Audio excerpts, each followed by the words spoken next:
reference doing this particular job. I want to get a little bit, you get your tanks a little bit closer than I did in that particular instance. I've got the Wraith here, so I just want to annoy him a bit with that Wraith, trying to keep him in his space for as long as he can, because as you can see, I've just got no units at my front door. I keep picking up with dropships. I'm going for a second attack. I'm going to have another crack at that expansion with my tanks, since I've got a dropship and I've invested in that already. Going for my third base, I really want to get the advantage here economically. This harassment hopefully will keep him in his space for a while. My little harassment there has just been shortened by his Goliath, but just anything I can do to keep him in his space. That's the focus at this point. Anything I can do to keep him in space will allow me to get my economy up and running and get my third base going. Really want to achieve that at this point. And in the meantime, keep building units. I want to add to my factory count and just make sure I've got enough units at home for when he counterattacks. And that flying engineering bay, just the right position. So what I was talking about before, getting your tanks positioned as far back as possible. I've managed to do that there for one of the tanks. The other tank isn't quite far away and it's still getting hit. So that's unfortunate. But I've got one tank which is right at the back, and that is still able to prevent him from mining without getting shot at. And yeah, managing to keep his SVs away at this point. So that's denying him mining time, allowing me to catch up in terms of economy, which is definitely to my advantage. Putting down that fourth factory, really expecting a lot of minerals to be coming in shortly once my SVs really start kicking in. I've got 3 tanks at my front door in the meantime, just in case he attacks, because I know that he'll be thinking in his head at this point that he wants to really get me back for attacking him and try and even things up and make some mileage out of his earlier expansion there. But again, I've brought the Wraith right around just to annoy him, but force him to try and do a little bit of Goliath micro to get rid of the Wraith. In the meantime, just buying myself any time possible to get things rolling, as we can see. Really happy to have that third base up. Now, as you guys might remember from my previous game against Player Judge that you would have seen on my YouTube page, one mistake I made in that TvT was not to protect my third base. And in the meantime, hold on to that thought, because he's actually attacking, as I expected he might, with a lot of forces here. He's got quite a lot of Goliaths, so I'm going to have to probably take some SFVs off the line to protect myself here. He's got quite a lot of Goliaths there, and just focusing my tanks as he needs to. And I've got 2 tanks which I sent across to protect my third base, as I was going to comment on before. And luckily, I managed to just hold off his attack. I lost just about as many units as he did. But the crucial thing is that I haven't suffered any losses to my economy yet, and I can rebuild units very quickly. I've got 4 factories, and crucially that third base is up and running. What I was saying before is that one mistake that I've made in the past with Terran vs. Terran is not to send any units over to protect my third base. And in Terran vs. Terran, that third base is very crucial.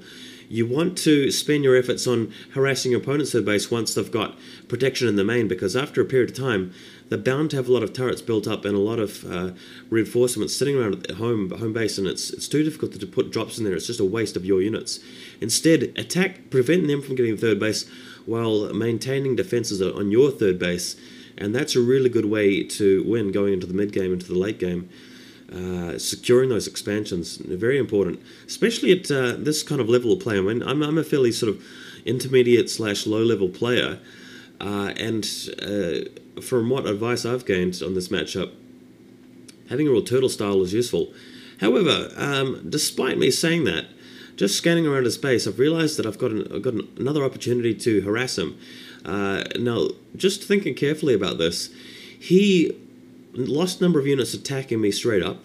He's been harassed at his natural expansion, so he's still fairly on the back foot, and I've got just enough reinforcements, I feel, to be able to hold my base. So I've decided to drop him here. He's really left with the choice at this point between counterattacking or just killing my units here with his forces. And if he kills my forces in his base, then I've got even more time to let my third base kick in. But if he counterattacks straight away, I should have just enough units to hold back, and in the meantime I've got a drop in his base inflicting damage. And he has decided to counterattack, so depending on how many units he has here, I should be alright, but he has got quite a lot of units pushing in now.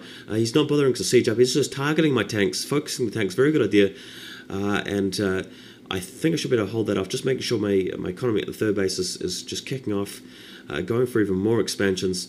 I've lost all of my tanks there, so he's done very well. But on the other hand, my attack force is doing very well, just to crush his buildings at the back of his base.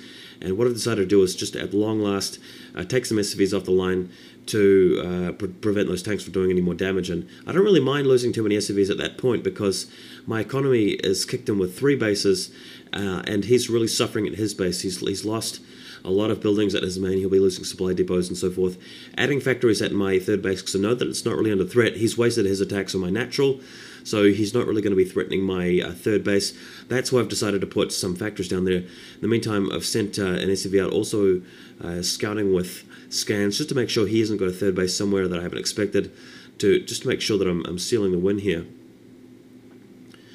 And time now to put a few turrets around, just in case he's loaded up with some drops of his own. I've still got that force alive in his main, so that's done a lot of damage to him. He may, in hindsight, what he probably ought to have done, if I were in his shoes, I would have used my forces to kill the drop in his base, and get a 3rd base near at the 2nd natural near his initial natural base.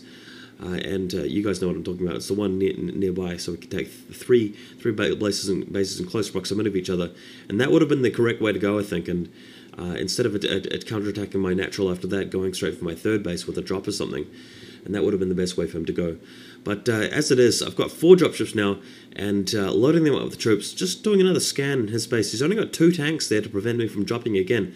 That's not going to be enough.